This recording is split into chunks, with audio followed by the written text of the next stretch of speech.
নমস্কার বন্ধুরা, মিটমিরা চ্যানেলে আপনাদের সকলকে জানাই স্বাগতম। আশা করি আপনারা সকলে ভালো আছেন। তো আসুন, আজকে আপনাদের জন্য নিয়ে এসেছি নতুন একটি রেসিপি। সকলেই জানেন সামনেই 25শে ডিসেম্বর মানে ক্রিসমাস ডে। তো ক্রিসমাস ডে উপলক্ষে আমি আজকে তৈরি করব একটা স্পঞ্জ কেকের রেসিপি। আর সেটা তৈরি করে নেব আমি কিন্তু সম্পূর্ণ ডিম ছাড়া একদম, আর গ্যাসে তৈরি করে নেব। তাহলে চলুন শুরু করা যাক আজকের আমার কেকের রেসিপি। আমি সুজিটাকে একটু গুঁড়ো করে নেব। এই কেকটায় কোনো রকম ডিম বা চিনি পড়বে না। ডিম ছাড়া, চিনি ছাড়া, গুড় দিয়ে আজকে আমি স্পঞ্জ কেক তৈরি করে দেখাবো সুজির। তো প্রথমে আমি একটি মিক্সিং জার নিয়ে নিয়েছি, তার মধ্যে নিয়ে নিলাম সুজিটাকে প্রথমে গুঁড়ো করে নিতে হবে। মেজারিং কাপের 2 কাপ সুজি নেব। এবারে আমি সুজিটাকে প্রথমে গুঁড়ো করে নেব। তো সুজিটা আমার গুঁড়ো করা হয়ে গেছে। যেহেতু আমি চিনি দেব না, তো সেই কারণে চিনিটা নিয়ে নিই, নাহলে সুজির সাথে একসাথেই চিনিটাকে গুঁড়ো করে নেওয়া যায়। তো দেখুন, আমি সুজিটাকে একদম গুঁড়ো করে নিয়েছি। এবারে সুজিটা একটা মিক্সিং বোলে নিয়ে নেব।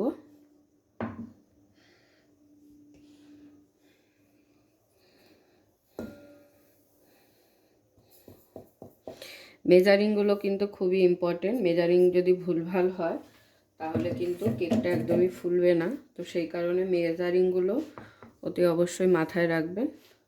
আমি এখানে 2 কাপ সুজি নিয়েছি মেজারিং কাপের। তো সেই কারণে আমি 1 কাপ এখানে ময়দা দেব।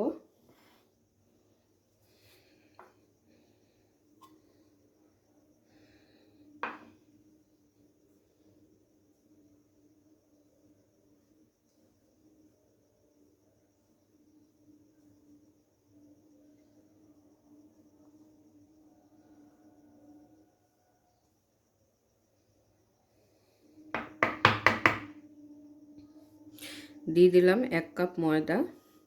যতটা সুজি নেওয়া হবে তার হাফ কাপ ময়দা দিতে হবে, হাফ কাপ সুগার দিতে হবে, আর হাফ কাপ তেল দিতে হবে। যদি এখানে 1 কাপ ময়দা এই সুজি নেওয়া হতো তাহলে কিন্তু হাফ কাপ দিতে হতো ময়দাটা।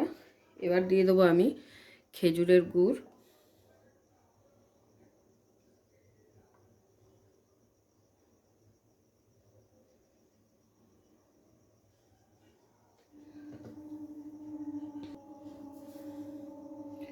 তো গুড়ও কিন্তু আমি এখানে 1 কাপ নিয়ে নিয়েছি।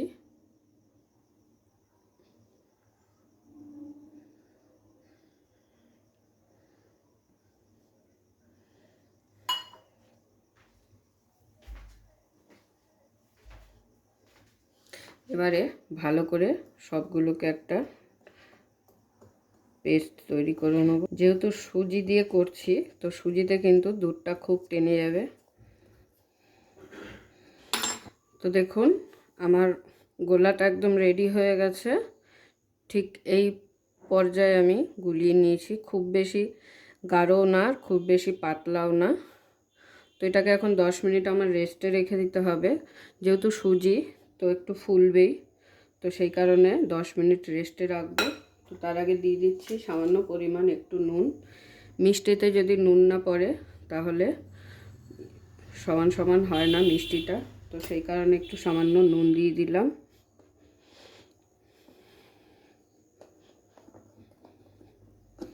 আপনারা চাইলে পাটালি গুড় দিয়েও করতে পারেন। আমি লিকুইড খেজুরের গুড় দিয়ে করে দেখাচ্ছি আজকের কেকের রেসিপিটা।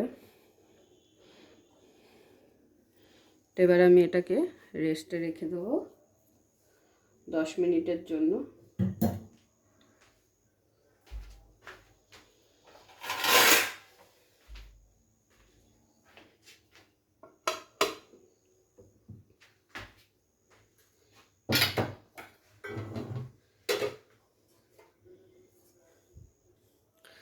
ততক্ষণে আমি কেক টিনটা রেডি করে নেব।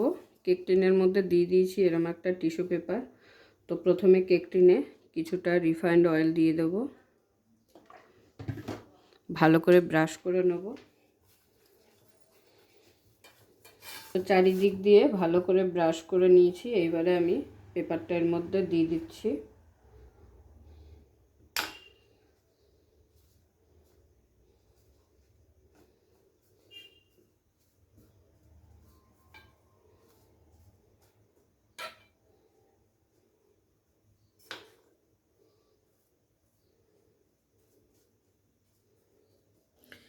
তো 10 মিনিট হয়ে গেছে আমার রেস্টে রাখা। তো 10 মিনিট পরে আমি ফিরে আসলাম। এবারে আমি চেক করে নেব। তো দেখুন, তখন গুলিয়ে রাখার সময় কিন্তু আরেকটু পাতলা ছিল, এখন অনেকটাই আরও ভারী হয়ে গেছে, যেহেতু সুজি আগেই বলেছি ফুলবে। তো এখন আমি এর মধ্যে আরেকটু গুড় দিয়ে দেব। তো গুড় আমি মোট 2 কাপ ব্যবহার করলাম। 2 কাপ সুজি নিয়েছি, 2 কাপ গুড় দিয়েছি। চিনি হলে চিনিটাও 2 কাপই দিতে হবে যদি 2 কাপ সুজি নিয়ে থাকেন।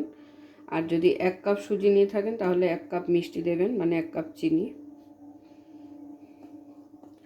তো গুড়টা দিয়ে আমি আবারও ভালো করে একটু মাখিয়ে নিচ্ছি।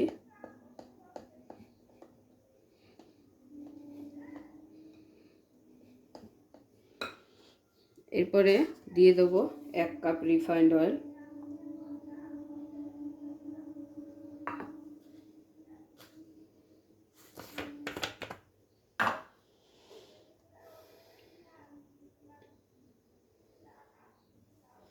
মনে রাখবেন তেল আর ময়দাটা কিন্তু 1 কাপ হবে, যেহেতু আমি 2 কাপ সুজি নিয়েছি। সুজি যতটা নেবেন তার হাফ কাপ ময়দা আর তেলটা পড়বে। এবারে ভালো করে তেলটাকে এর সঙ্গে মিশিয়ে নেব। তো তেলটাকে খুব ভালো করে মিশিয়ে নিয়েছি। এরপরে দিয়ে দিচ্ছি এতে বেকিং সোডা।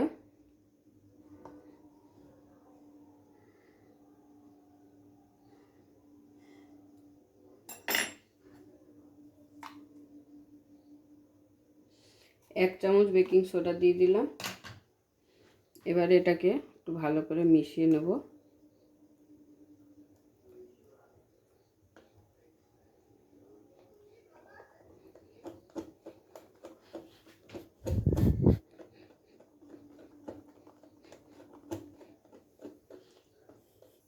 তো কমপ্লিট রেডি হয়ে গেছে আমার ডোটা।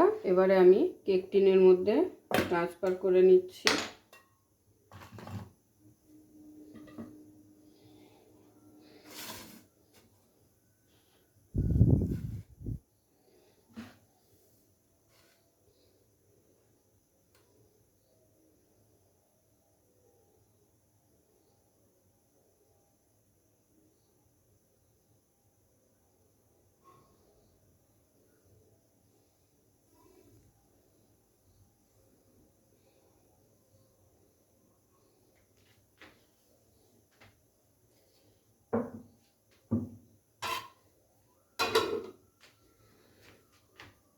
তো কেক টিনের মধ্যে নিয়ে নিয়েছি। এরপর একটু এরকম ঢাকিয়ে দেব, যাতে কোনো দিকে ফাঁকা না থাকে, হাওয়া না ঢোকে।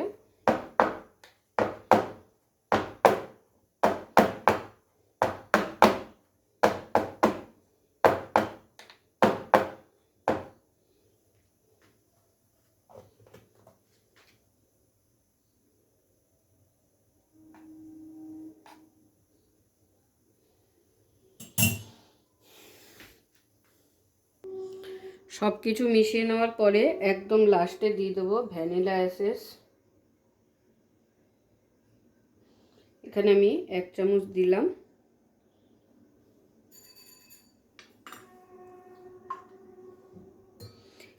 ভ্যানিলাটা সব কিছুর সাথে ভালো করে মাখিয়ে নেব। এটা দেওয়া হয় শুধুমাত্র ভালো ফ্লেভারের জন্য। এর বদলে আপনারা অন্য কিছু ইউজ করতে পারেন, কিছু ড্রাই ফ্রুটস দিতে পারেন। তো আমি ড্রাই ফ্রুট দিলাম না, ড্রাই ফ্রুট ছাড়াই করছি।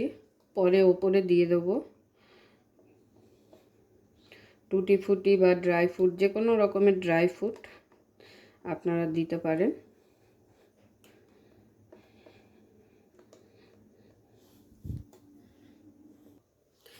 তো কেক টিনটা রেডি যতক্ষণে করছিলাম ততক্ষণে আমি এখানে একটি কড়াই বসিয়ে দিয়েছিলাম। কড়াইয়ের মধ্যে নিয়ে নিয়েছি কিছুটা বালি, লাল বালি, তার উপরে একটি স্ট্যান্ড বসিয়ে দিয়েছি। এবারে স্ট্যান্ডের মধ্যে আমি এই কেক টিনটি বসিয়ে দেবো। প্রায় 10 মিনিটের মতন আমি হাই হিটে বালিটাকে আর কড়াইটাকে গরম করে নিয়েছি। এবারে দিয়ে দিচ্ছি চাপা।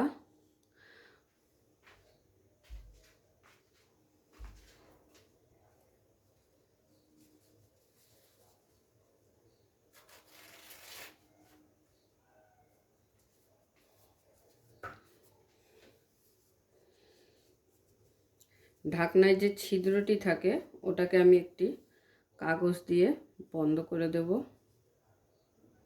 যাতে হাওয়াটা বাইরে না বেরিয়ে যায়। তো এবারে আমি 30 মিনিট এটাকে হতে দেব, তারপরে আবার ফিরে আসছি। তো প্রায় 30 মিনিট পর আমি ফিরে এসেছি। একবার চেক করে নেব কেকটা। তো একটি এরকম টুথপিকের সাহায্যে আমি কেকটাকে এবার চেক করে নিচ্ছি।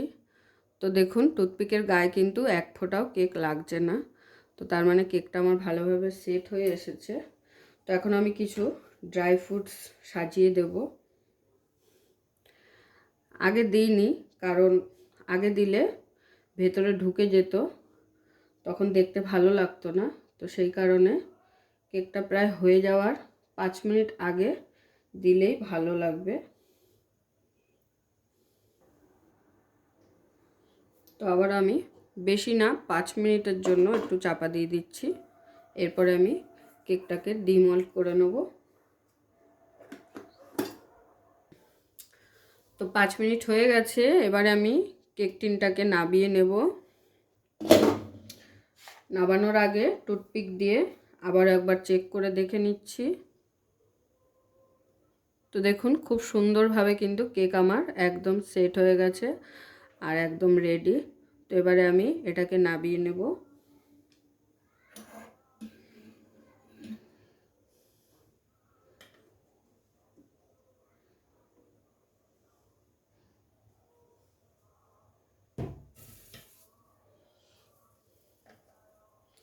যেহেতু আমি আর একটু বেশি করে করেছিলাম, তো সেখানে আমি আরও একটি কেক বানিয়ে নেব। বাকি যেটুক ছিল সেটুক দিয়ে আরও একটি টিন রেডি করে রেখেছিলাম, তো সেটাও এখন বসিয়ে দিলাম। তো প্রায় 10 মিনিট হয়ে গেছে, আমি কেকটা ঠান্ডা করে নিয়েছি।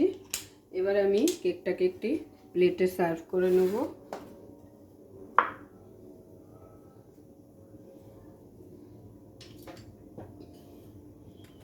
প্রথমে একটি ছুরি দিয়ে সাইডগুলো একটু ছাড়িয়ে নেব।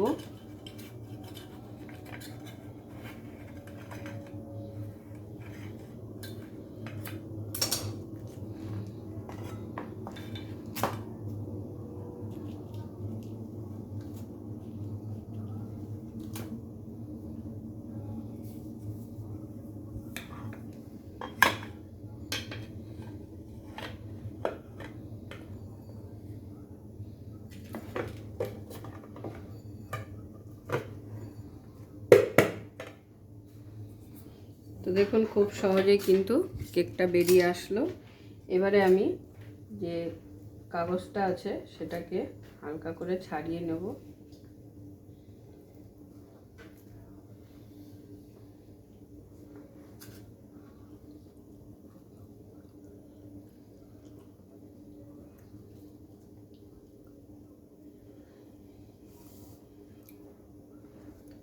হ্যাঁ, চালিয়ে যাও, চালিয়ে যাও, চালিয়ে যাও।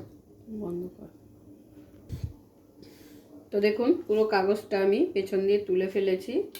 তো কেকটা একবার দেখিয়ে দিই কতটা স্পঞ্জ হয়েছে।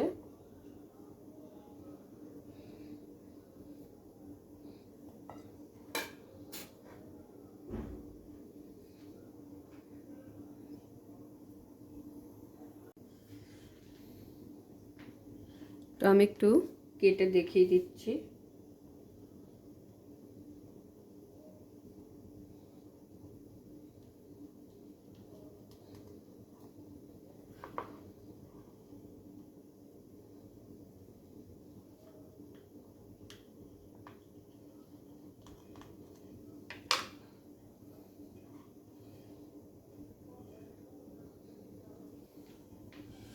তো দেখুন কত সুন্দর আর দেখতে কত ভালো হয়েছে, আর একদম খুবই নরম হয়েছে কেকটা।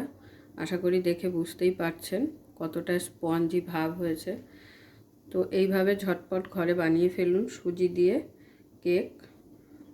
আর যারা চিনি খেতে পারেন না, চিনি খাওয়া বারণ, বা যারা খান না, চিনিটাকে স্কিপ করেন, তারা গুড় দিয়ে খুব সহজেই এইভাবে ঘরে তৈরি করে ফেলুন স্পঞ্জ কেক। তো আজকের ভিডিওটি কেমন লাগলো অবশ্যই কমেন্ট করে জানাবেন। আপনাদের কমেন্টের আশায় আমি রইলাম। তো সকলে একটু কমেন্ট করে জানালে আমার ভালো লাগে।